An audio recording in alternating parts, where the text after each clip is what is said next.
When the MGM contract was negotiated, a writer was added ensuring that Conway would star in an MGM movie if any record exceeded total of 1 million sales. And boys and girls, unlike most rockabillys, Twitty had saved his pennies and had money left over after the party was over.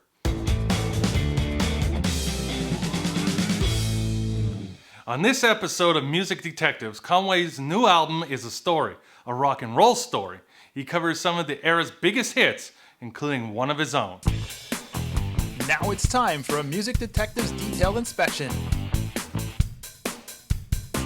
Conway's only release from Rock and Roll Story was Whole Lotta Shakin' Going On. This copy is a bit worn, but you can still see that it has Division of Lows Incorporated. It's his take on the Jerry Lee Lewis tune, and as luck would have it, Chubby Checker would also record the song and release it around the same time. This is where the charts get a little confusing. While Billboard would keep Conway and Chubby as separate entries on their chart, Conway's release would become a Billboard pick and peak out at number 55 on November 28, 1960. Cashbox, however, would combine the two, making it hard to judge whose version was actually getting more playtime. The combo listing would reach number 48 on November 19, 1960. After Whole Lotta Shakin' fizzled out in November, a new song was to follow in December. Now, thinking logically, you'd probably think this song would also be from Conway's new album. Wrong. The song was C'est si bon, translated from French to mean, it's so good. And in the spirit of making marketing sense in this era of music, the song would not appear on any album. Fantastic. And the other side is Don't You Dare Let Me Down, which would appear on an album later on. The song would have the added bonus of having a picture sleeve. Well, at least they didn't use the artwork or photos that would make it seem like it was linked to an album. Conway here in a winter coat with a brown background. The back following suit like the two greatest hit singles with the previous 3 Conway albums. Now you might ask, why am I talking about this song when it isn't related to the Rock and Roll Story album, which is the subject of this video? The short answer is the vinyl needed a home, and since it was released between Whole Lotta Shakin' and the Rock and Roll album, it made the most sense to include it in this video and not make it an orphan. By the end of 1960, C'est bon would find its way onto the Billboard charts at number 72. And a charting song needs a special disc jockey record. This one went to KDKA in Pittsburgh, Pennsylvania. Okay. I'm wondering if they meant the record was okay, as in good condition to play. Flipping it over, there's no stamp on the other side.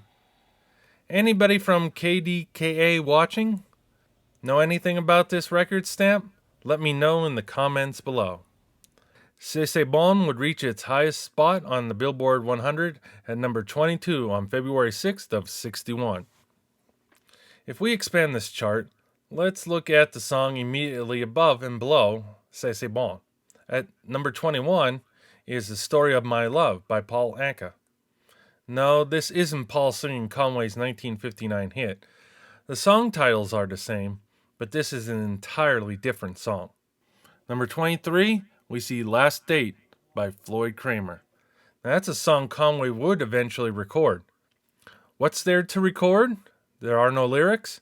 Well, Conway would write some, but that's a story for another time. Cashbox would have C'est bon as one of its sure shots, and it would top out at number 31 on February 4th. Now, before we take a look at the album, let's take a look at a special DJ record set. 21 gun star power salute to 61. In the upper right, you can see DJ-9/DJ-10 as the catalog numbers for the records. The back is just the same graphic as the front. This is a gatefold, so let's open it up. You can see the 21 albums which are covered by this DJ set. All the big artists at MGM are here. Coney Francis, Joni James, Hank Williams, and of course, Conway Twitty. You got one song from every album. The song included from Conway's Rock and Roll Story was Reelin' and a Rockin'. Now let's look at the album. Billboard gave the album 4 stars and rated it for strong sales potential. Cashbox Review would state the album was earmarked for a chart ride. MGM would push the album marketing with ads and articles highlighting his new story. First, we'll take a look at the mono version of the album, E3907. We have a plain blue background and Conway wearing a dark blue shirt. We have the boxed lion logo, along with the list of songs. Now, if you're surfing the web and come across this album with the older BQ logo on it, well, it's an international print. Flipping to the back, we have the song listings again, but this time, the original artist that first charted these hits. We have Reelin' and a Rockin', originally done by Chuck Berry. Handyman, made famous by Jimmy Jones. Whole Lotta Shakin' and Great Balls of Fire by the killer Jerry Lee Lewis. Splish Splash by Bobby Darin. Blue Suede Shoes, made famous by Carl Perkins and then later by Elvis. It's Only Make Believe, now appearing on a Conway album for the third time. First on Sings in 1959, and his Greatest Hits, which was his previous album to this one. Shake, Rattle, and Roll by Bill Haley. Diana by Paul Aiken. Jailhouse Rock and Treat Me Nice, both Elvis tunes. And Little Richard's The Girl Can't Help It. Looking at the mono vinyl, it's the standard affair, but if you look closely, you can see they missed the leading parentheses on Whole Lotta Shakin's runtime.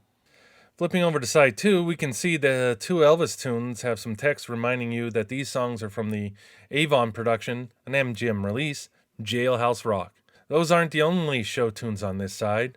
We have Great Balls of Fire from Jamboree and The Girl Can't Help It from the movie of the same title. Taking a look at the stereo cover, we see the same method of placing the stereo graphic on top and shifting the artwork down. Also, if you take notice, Reelin' and a Rockin' is just listed as Reelin' and Rockin' here on the front, missing the A after and. On the back, again, this mirrors the mono release. Nothing more to point out here. Finally, looking at the stereo vinyl, we have stereo above side 1, and on the right we have the 45/45 stereo disc wording. We also have the missing parentheses on Whole Lotta Shakin'. All records now say the division of Metro-Goldwyn-Mayer Incorporated. It took about a year to see the transition finally make its way through. Looking at side 2, nothing more to see here except look at that 7 on the catalog number. SE390, then this curvy 7. That's odd. Side 1 has a solid straight bold 7. Huh, that's weird. Almost looks like they printed the label without the 7, realized it was missing, and added it later. Anybody else's copy have a curvy 7 on side 2? Let me know in the comments below. Just one last thing to mention. Billboard would run a 4-page spread on Conway in March of 1961, the most talked about name around the world. It includes pictures of all 5 of Conway's albums up to this point, his current single, which we'll get to in another video, and finishes with some bio information and 4 pictures of Conway you don't see every day. Shooting a gun, wearing a cowboy hat, swimming, and using a bow and arrow.